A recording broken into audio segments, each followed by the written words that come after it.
제가 오늘 말씀을 나누기 전에 여러분에게 질문부터 드리겠습니다. 여러분들은 어떤 은혜와 어떤 복을 원하십니까? 적어도 지금 우리는 온 교회적으로 생명의 삶을 큐티하고 주일날 예배까지 다루면서 이 계시록을 묵상하고 있는데, 계시록이 새 하늘과 새 땅이 최종적 목표라면 이 말씀을 주신 하나님 앞에서 저와 여러분은 어떤 은혜를 구하고 계십니까? 저는 이 계시록을 묵상하면 묵상할수록 하나님께서 신앙의 본질을 점검해 주시는다, 이걸 깨닫게 됩니다. 우리 교회와 더불어서 온 성도가 신앙의 그 의미, 본질, 이거를 되찾게 해주시는 은혜가 크다, 너무 와닿습니다. 이 계시록이 쓰여지던 당시로 잠깐만 돌아가 볼까요? 그 초대교회 시절의 배경을 아시죠? 얼마나 박해가 심했습니까? 신앙생활 만만치 않았습니다. 참 심각한 고난 가운데 하나님께서 자기의 백성들과 교회에게 주시는 말씀이 바로 계시록이거든요. 이 험난한 세상, 예수 믿는 것, 예수를 전하는 것조차 쉽지 않은 이때에 그 백성이 위로가 필요한 걸 하나님이 아시지 않습니까? 흔들리지 않는 소망이 필요한 걸 우리 하나님이 아십니다. 그래서 이 요한 계시록을 요한 사도에게 환상을 열어주시면서 기록하라고 하셨습니다. 그래서 저와 여러분이 계시록을 볼 때는 한 가지 키워드를 놓쳐서는 안 됩니다. 이 키워드를 제대로 잡으시면 계시록은 확 열리게 되어 있습니다. 뭘까요? 위로와 소망? 맞지요. 맞는데 더 적극적으로는 하나님이 이기라, 이 험난한 세상에서 승리하라, 소망이, 아니 하늘나라가 분명히 너희들에게 주어지니까, 하늘에서는 상급으로 갚아줄 것이니까 이 험악한 세상에서 반드시 이겨야 한다라는 메시지를 여기에 담으셔가지고 지금 우리에게 오늘 던지고 있습니다. 무릇 예수 안에서 경건하게 살고자 하느냐? 그러면 핍박은 받는 거니까 그건 당연한 것이지. 그러면서 우리 주님이 이 땅에 계셨을 때 하신 말씀을 떠오르게 하시지 않습니까? 누구든지 나를 따라오려거든 자기를 부인하고 자기 십자가를 지고 나를 쫓을 것이니라, 이렇게 말씀하십니다. 여러분, 왜 이런 말씀을 하셨습니까? 천국 가기 위해서, 아니 예수 믿고 구원 받는다는 것은 고난을 각오하고 따르는 그런 과정이다, 이렇게 말씀하십니다. 자, 그러면 우리 성도가, 우리 신앙생활이 고난받는 게 전부냐? 절대 그렇지 않죠. 천만의 말씀입니다. 어떻게 미래의 약속만 바라보고 고난 속에서만 살 수 있겠습니까? 그건 아니거든요. 너무너무 감사한 것은 말로 할 수 없는, 말로 다 표현할 수 없는 하나님의 보호와 인도가, 하나님의 은혜가 여기 약속이 되어 있습니다. 요한복음 16장에 보면 세상에서 너희가 환난을 당하나 담대하라, 내가 세상을 이기었노라. 이겨놓은 전쟁이라고 말씀하셨습니다. 또 있습니다. 볼지어다 내가 세상 끝날까지 너희와 항상 함께 있으리라. 최종적 승리, 아니 모든 삶의 현장에서 철저히 동행하시고 도우실 것을 약속을 하셨습니다. 신실하게 이행하시겠다고 말씀하셨습니다. 오늘 예배를 드리는 저와 여러분이 우리가 예수 믿으면 건강해지고 사업도 풀리고 자식의 미래도 열리고 이런 것들을 생각할 수 있습니다. 맞지요? 그런데 더 중요한 것이 있습니다. 뭐냐면 고난 속에서도 묵묵히 우리 하나님이 말씀하시고 지시하신 그 길을 따라가라는 것입니다. 오늘의 삶의 고된 현장 속에서도 그렇게 말씀을 청종하고 순종하면 우리 하나님의 능력이, 신기한 능력이 도울 것이니까 그렇게 신앙생활을 하는 것이라고 말씀을 하십니다. 그래서 우리에게 구약 성경을 주셨지 않습니까? 애굽에서 탈출하는 이스라엘 백성 한번 생각해 보시죠. 그들이 어떻게 가나안 땅까지 갑니까? 왜 갑니까? 그들이 나설 때 금방 젖과 꿀이 흐르는 그런 가나안 땅이 나타난 것 아닙니다. 홍해가 앞을 가로막았고 거칠고 궁핍할 수밖에 없는 광야를 지나야만 했습니다. 그런데 우리 하나님이 그 광야길을 지날 때 모르는 척 하셨냐? 아니지요.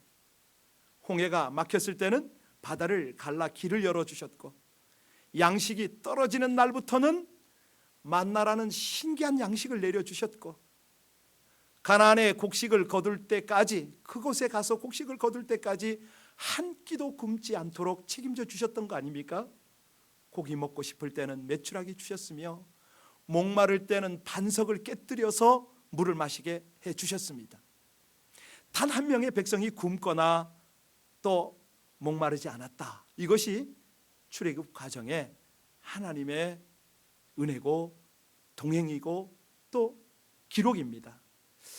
자, 우리가 살아가는 삶이 동일한데요. 사실 살다 보면 고난이 올 때가 많습니다. 손해 볼 때도 덜어 있습니다. 그런데 하나님이 원하시는 건 뭐라고요? 말씀 따라서 오늘도 뚜벅뚜벅 순종하며 나가기를 지금 원하십니다. 그러면 그렇게 순종의 길을 가면 오늘이라는 현실 속에서도 신기하게 도움을 주셔서 그 고난을 피하거나 이기도록 하시겠다, 이 약속인데요. 사실 우리가 이 약속을 붙잡고 있기 때문에 성도 간에 혹은 또 우리 가족 간에 문제가 생기고 불평거리가 생길 때에 미운 사람이 생겨도 별로 개의치 않고 그저 기뻐하기 위해서 애쓰고 감사하고 겸손하게 그렇게 기도와 신앙생활 하려고 애쓰지 않습니까? 자, 오늘 이제 말씀 속으로 좀 들어가겠습니다. 서론이 길었지만 이 말씀을 통해서 우리 신앙의 현주소, 우리의 방향, 이거를 좀 점검할 수가 있고요.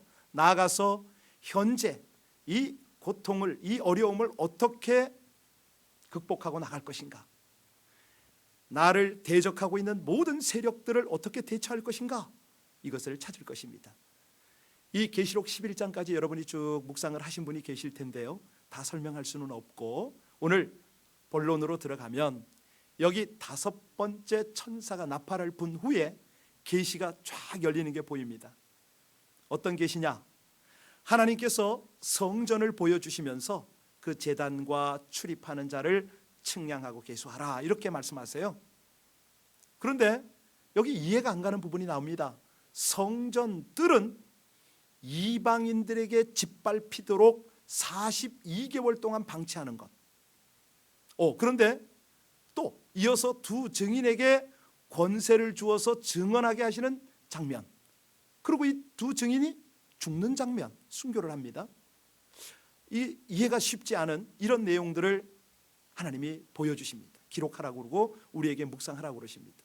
이걸 요약하면 한마디로 하나님은 당신의 교회를, 하나님의 교회를 하나님 것으로 확정하셨고 철저히 보호하시고 사용하신다, 이것이 결론인데요. 자, 어째서 그런가? 오늘 우리 본문에 조금 더 깊이 접근하겠습니다. 먼저 1절과 2절 같이 한번 읽겠습니다. 다 같이 읽습니다. 시작. 돈에게 지팡이와 같은 갈대를 주며 말하기를 일어나서 하나님의 성전과 제단과 그 안에서 경배하는 자들을 측량하되 성전 바깥 마당은 측량하지 말고 그냥 두라. 이것은 이방인에게 주었은즉 그들이 거룩한 성을 42달 동안, 여기에서 중심을 잘 잡으셔야 됩니다.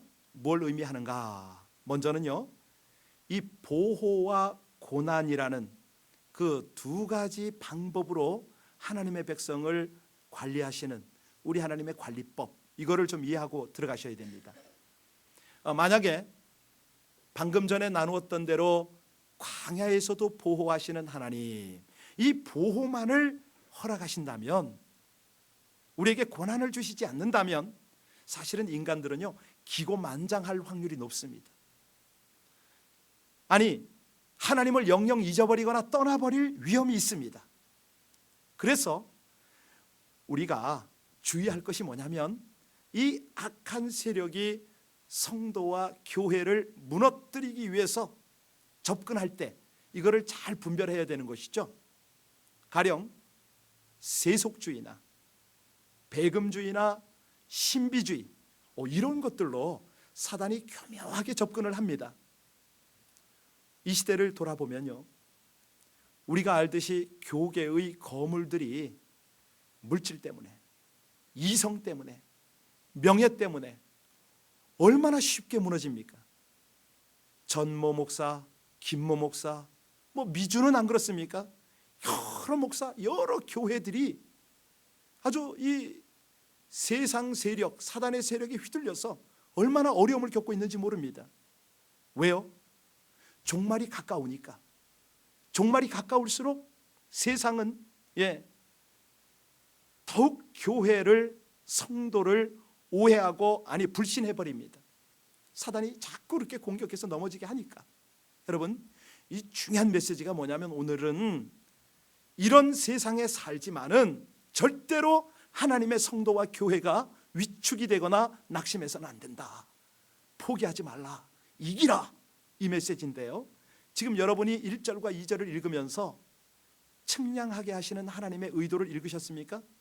여기 이방인들에게 준 것은 측량하지 말라 말씀하셨습니다. 왜? 성전 바깥 마당은 하나님의 보호가 필요 없는 그 이방인들을 말합니다. 물론 그 속에 유대인도 있죠. 거꾸로 말하면 하나님은 하나님을 경외하고 청종하는 성도들을 철저히 보호하시겠다, 그들을 헤아린다, 이 뜻 아니겠습니까? 자, 그렇다면 우리가 오늘 예배를 드리러 왔습니다. 예배를 드리는 여러분의 중심은 어떠십니까? 혹시라도 마음이 성전 바깥에 있는 건 아닌지요? 내가 몸이 성전 안에서 하나님께 예배하는 것이 분명하다면 내가 다른 어떤 문제, 세상적인 고민거리를 가지고 지금 이 시간 혼란스러워하면 안 된다는 것입니다. 집중하라는 것이죠. 왜? 악한 세력이 아무리 강하다 할지라도 우리 하나님이 허락하신 제한된 힘은 가지고 있어요. 우리 권능의 하나님은요, 그런 세력조차도 사용하세요. 주관하세요. 결국은 성도와 교회를 안전하게 보호하시는데, 여기서 우리가 깨달아야 되는 것이 뭐냐면, 왜 그럼 하나님이 이런 고난을 허락하시는가? 이런 문제거리를 왜 던지시는가? 여러분, 우리가요, 이 고난을 하나님 안에서 감당하지 못하면, 자칫하면 이 믿음이 뿌리까지 흔들릴 수가 있습니다. 담대함 놓칠 수 있습니다.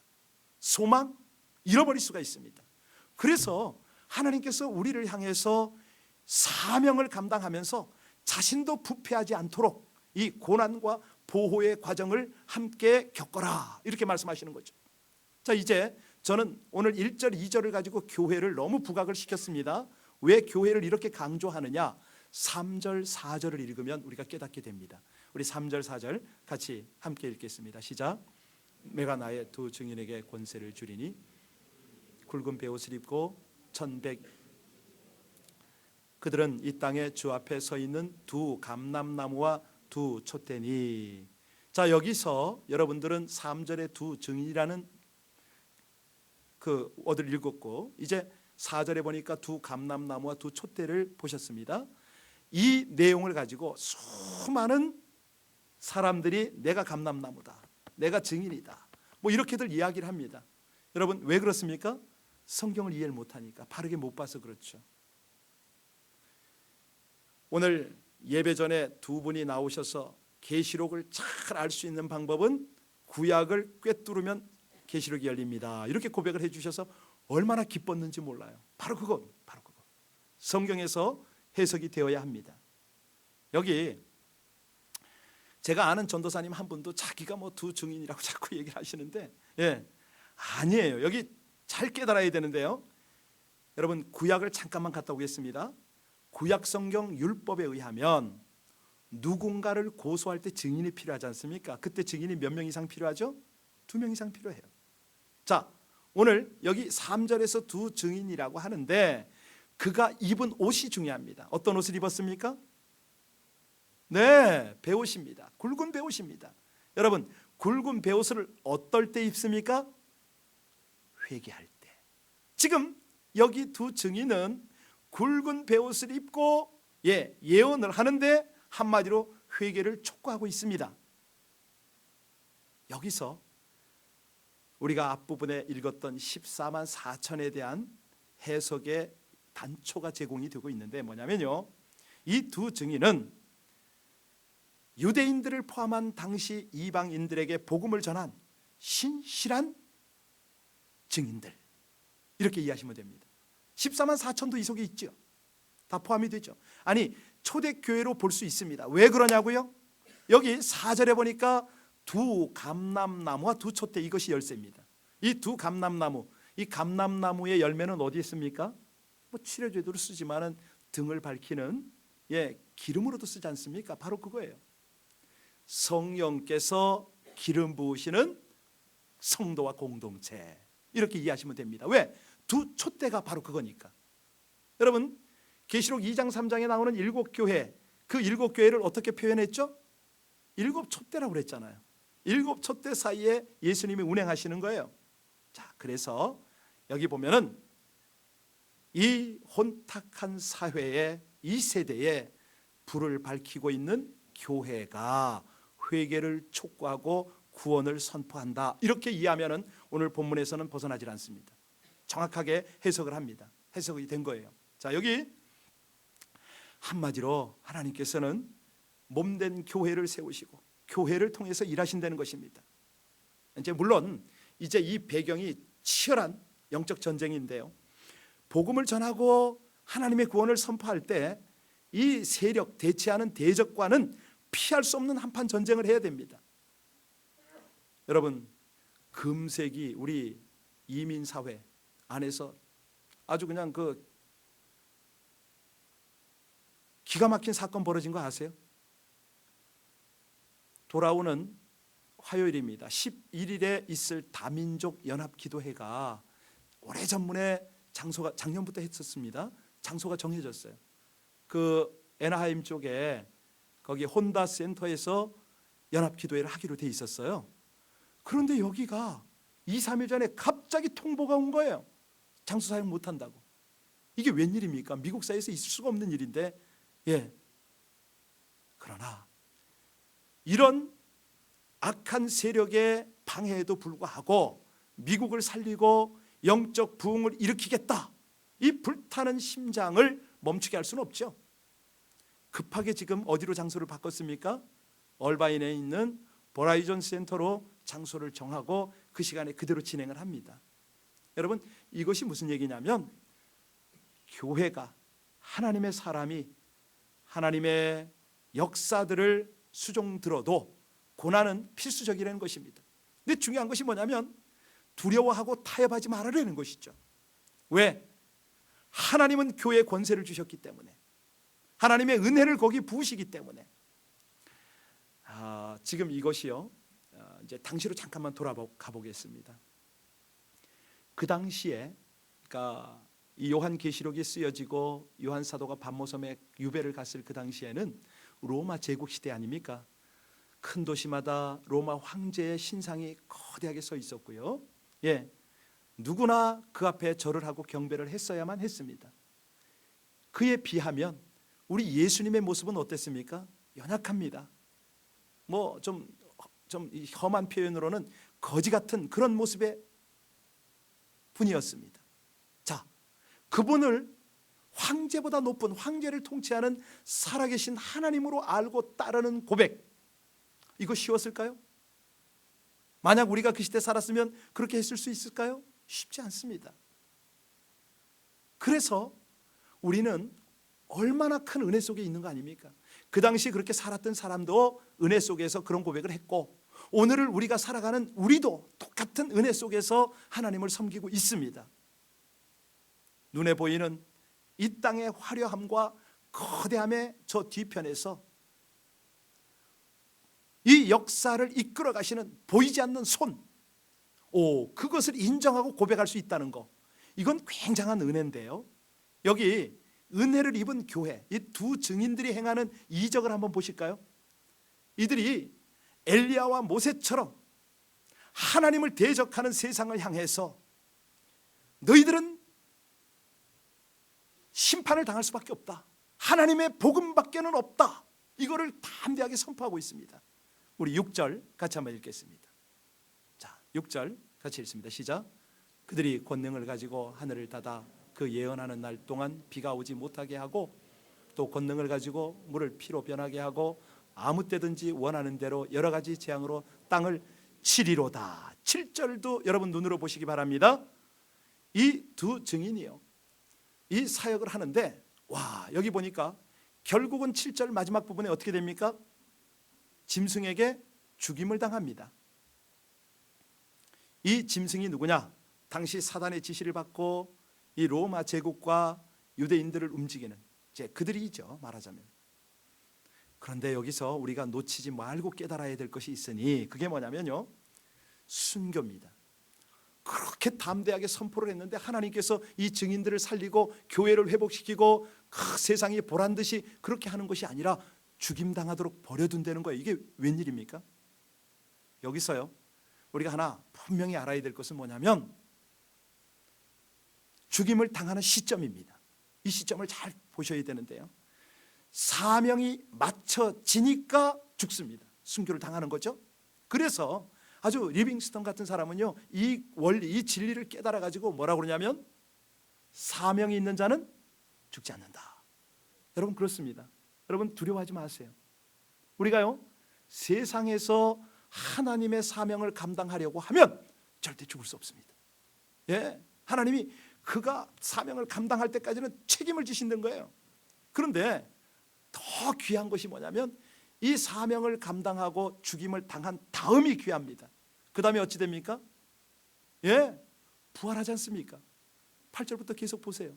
그 기사가 나옵니다. 여기 우리가 이 본문을 보면서 하나 분명히 하고 넘어가야 될 거는요, 우리 십자가 공로로 하나님의 나라와 영광이 임한 공동체, 이것은 교회인데, 우리 주님의 능력인 이 교회가 어떤 권세를 가졌느냐?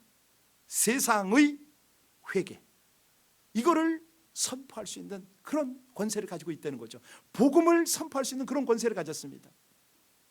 아니, 세상이 핍박을 하는데 우린 도리어 그들의 구원을 선포하는 그런 권세를 가졌다니까요. 그러니 5절에 보시면은 복음을 전할 때마다 그의 입에서 뭐가 나와요? 그렇죠, 불이 나옵니다. 불이 나와. 불이 나와요. 와, 이런 것들은요, 이런 하나님의 마음, 하나님의 섭리를 이해하지 못하면 점점 어렵습니다. 자, 여기서 10절을 읽고 오늘 본질적인 것을 조금 더 구체적으로 다뤄보겠습니다. 우리 10절 같이 읽겠습니다. 시작. 이 두 선지자가 땅에 사는 자들을 괴롭게 한 고로 땅에 사는 자들이 그들의 죽음을 즐거워하고 기뻐하여 서로 예물을 보내리라. 무슨 말입니까? 핍박자들의 모습입니다. 와, 그들이요, 아니 끝까지 이렇게 괴롭히고 즐거워한다는 거예요. 여러분, 왜 그렇습니까? 세상은 보이는 것을 추구하니까, 영원한 나라의 생명을 부인하니까, 아니 이 세상이 전부인 것처럼 그렇게 살아가니까, 그러니까 하나님 나라를 조롱합니다. 마치 짐승이 두 증인을 죽이듯이 아주 세속적인 힘으로 교회를 압박하고 우리 기독교를 개독교라고 욕을 하고 온갖 조롱을 다 하고 있습니다. 여기서 저와 여러분에게 도전이 있어야 됩니다. 뭐냐면요, 과연 저도 그렇고 여러분도 그렇고 복음을 전하다가 어려움을 당해 보셨는지요? 교회가 세상 사람들이 싫어하는 죄의식을 일깨워줘야 되는 그런 권세, 사명이 있다고 말씀드렸는데, 죄를 폭로하고 진리를 말하는 것 때문에 세상이 교회를 싫어하는데, 이 너무나 당연한 현실 앞에 우리가 도전했느냐 이거죠. 여러분, 하나님이요, 우리에게 이 계시록을 묵상하게 하고 정말 고난을 감수하며 권세 있게 복음을 전파하게 하는 그 이유 아십니까? 물론 최종 승리를 바라보고 소망을 놓치지 말고 이기는 신앙생활 하라, 이 뜻이 있습니다. 그런데요, 여기에 또 하나 놓치면 안 되는 것이 뭐냐면 자신 발견입니다. 내가 세상과 자꾸 섞여서 살아가는 건 아닌가, 자신 안에서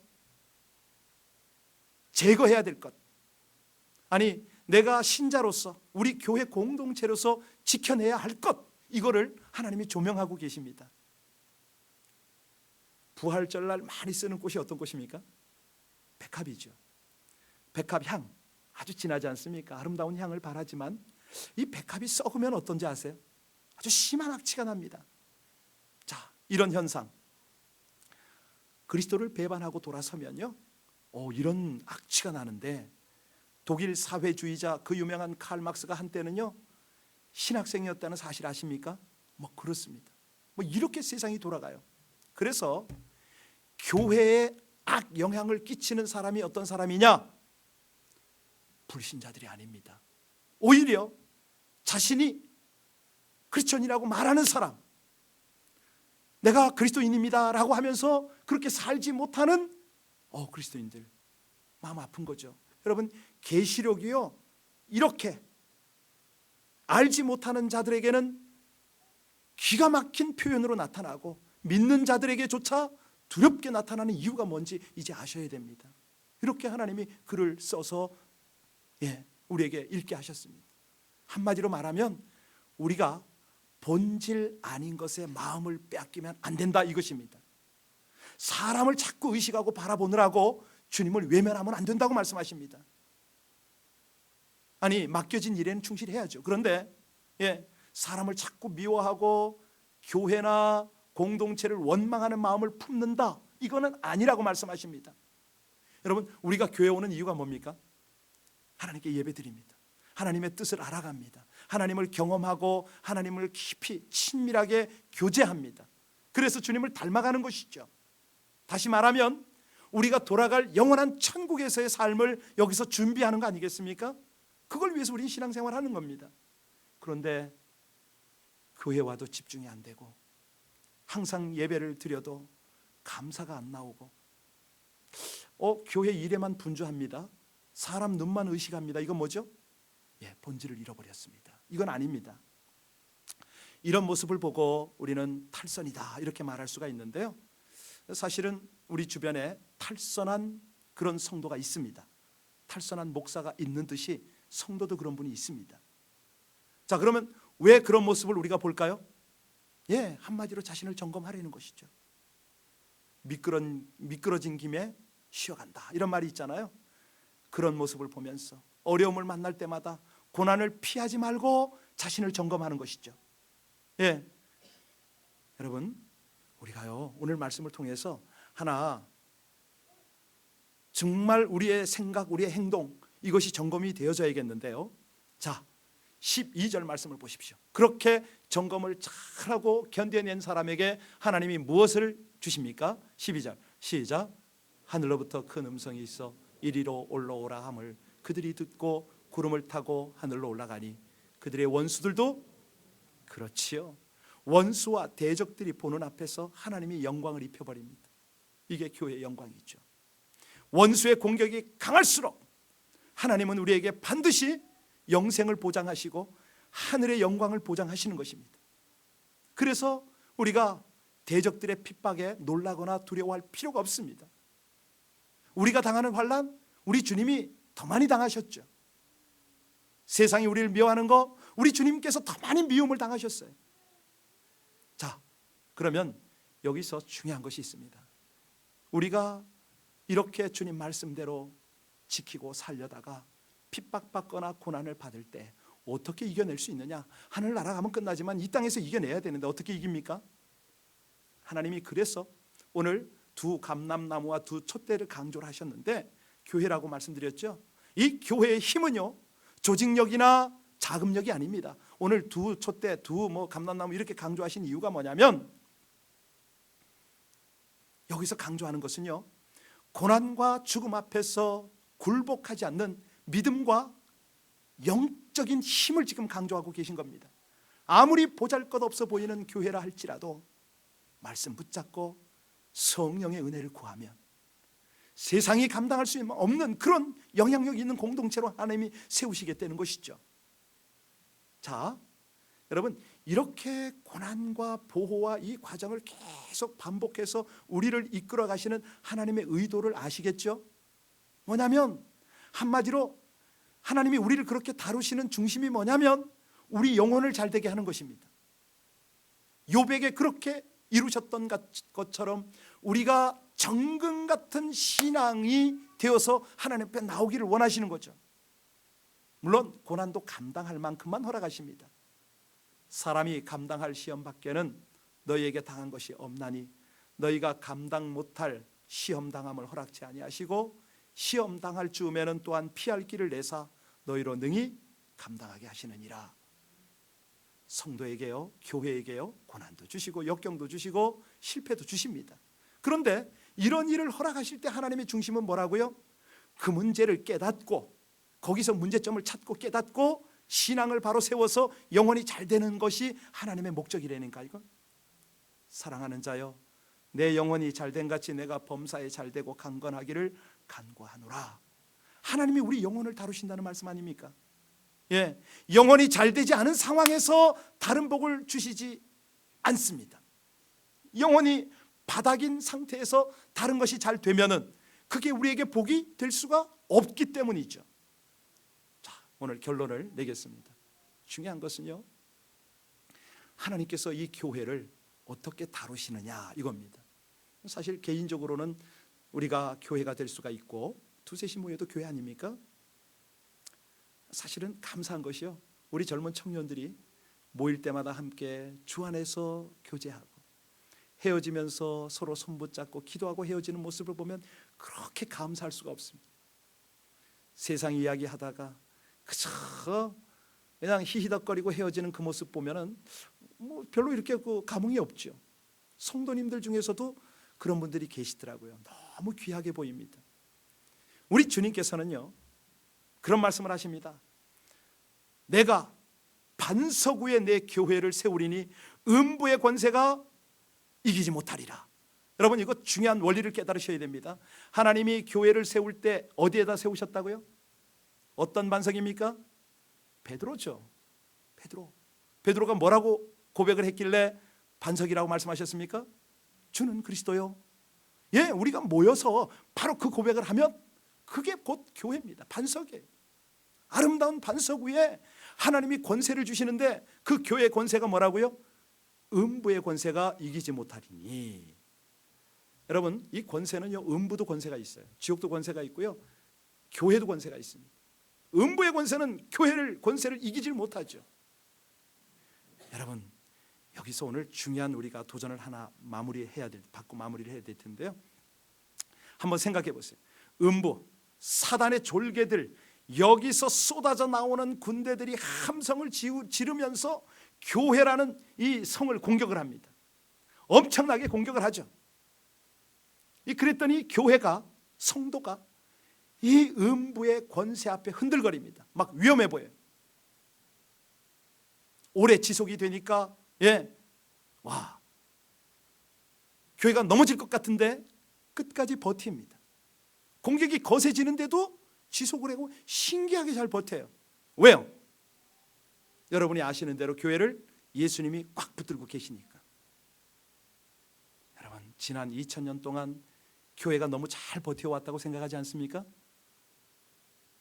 그런데 이 깨달음을 넘어서야 됩니다. 왜냐하면 2000년 동안 우리 주님께서 교회를 딱 붙들어 주셨기 때문에 오늘까지 왔지만 우리 하나님의 교회는요, 여기에 머무르지 않습니다.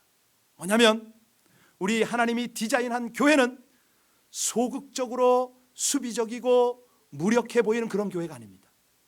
어떤 교회입니까? 오히려 교회라는 이 공동체 속에서 힘있고 정말 영적인 파워를 가진 그리스도의 군사가 쏟아져 나오는 게 교회라는 거예요. 그리고 이 음부의 지옥문의 권세를 두드려 깨버립니다. 이게 뭐냐면 주님의 눈으로 보는 교회입니다. 교회가 무슨 큰 건물이 있고 성도 수가 많고 이게 교회가 아닙니다. 그 안에 하나님의 권세를 인정하고 하나님의 말씀을 붙잡고 성령을 의지하여 이 거친 이 죄가 관영한 도시를 향하여 힘차게 돌파하는 거. 예. 여러분, 그런 군대가 하나님의 사람이 하나님의 교회가 나서면요, 세상의 어떠한 견관진도 깨지게 돼 있습니다. 셀에서, 우리 소그룹 모임에서, 아니 우리 교회가 모일 때마다 여기에서 함께 말씀을 붙잡고 기도해 보세요. 누구를 만나더라도 주 안에서 만나는 사람하고는요, 세상 얘기는 좀 가능하면 절제하시기 바랍니다. 성경은 말합니다. 교회가 공격에 나서면 음부의 견고한 성문이 깨어지도록 되어 있다, 이렇게 말씀하십니다. 그래서요, 우리가 세상 속으로 이 복음을 들고 음부의 성문을 깨러 나가야 되는 것입니다. 왜냐하면 교회는 세상을 정복하는 승리의 공동체이기 때문에 그렇습니다. 사단에게 빼앗겼던 영토를 되찾는 그 공동체가 교회거든요. 정말 저 흑암의 세력에게 포로가 된 우리 가족들을 천국으로 옮겨서 구원해내야 되는 구조대가 바로 교회거든요. 이제는 우리가 아주 소극적으로 방어만 하는 것이 아닙니다. 공격에 나서기만 하면 주님께서 이기게 하십니다. 이 세상이요, 아주 견고한 진으로 보이지만 겉보기에만 굉장한 겁니다. 사실은 하나님의 말씀이 정말 저 심장을 찌르고 죄인들의 가슴을 떨게 만드는 이 하나님의 공격을 가지고 나가게 되면 저들은 영적으로 벌벌 떠게 되어 있습니다. 예수의 이름, 성령의 능력, 예수의 보혈, 이 무기거든요. 이걸 가지고 나가는데 일순간에 마귀는 무너지죠. 예, 교회가 어떤 데입니까? 어떤 데입니까? 예수의 이름으로, 성령의 이름으로 나가기만 하면 되거든요. 우리 성도와 교회의 진정한 가치와 능력은 무언가? 우리가 어떻게 살아갈 것인가? 딱 하나거든요. 하나님 앞에 서기에 합당한 자로 인생의 경주를 마쳐야 되지 않습니까? 그런데 그 경주를 할 때에 워낙 어려움이 많다는 거죠. 그때마다 어떻게 하라고요? 교회와 이 성도의 권세, 능력을 사용하는 것입니다. 예, 교회의 권세와 영광, 그 영광이 우리를 기다리고 있기 때문에 고난과 죽음을 통과하고 승리와 영광을 얻는 것입니다.